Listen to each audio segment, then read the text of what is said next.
عزیز سامعین، درس حدیث شریف کی اس مجلس میں آقا دو جہاں سرور کونین صلی اللہ علیہ وسلم کے مجموعہ فرامین میں سے ایک حدیث مبارکہ نقل کی ہے۔ نبی مکرم صلی اللہ علیہ وسلم کے ساتھ عشق کی حقیقت پچھلی مجلس میں ذکر ہوئی۔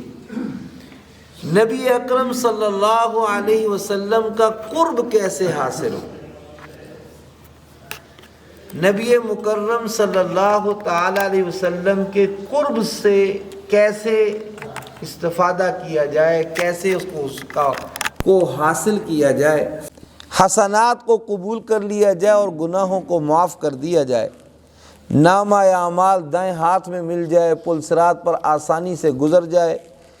وہ جنت میں داخل ہو جائے۔ لیکن ان خواہشات کی تکمیل کے لیے جس طرح دنیا کی اس چند روزہ زندگی میں صلاح اور تقوی اور نیکی کی راہ کو اپنانا ضروری ہے، اسی طرح قیامت کے دن میدان محشر میں نبی آخر الزمان صلی اللہ علیہ وسلم کی شفاعت سے سرفراز ہونا بھی ضروری ہے، کیونکہ جس پر آپ کی نظر کرم ہوگی اس پر رحمت خداوندی سایہ فگن ہوگی،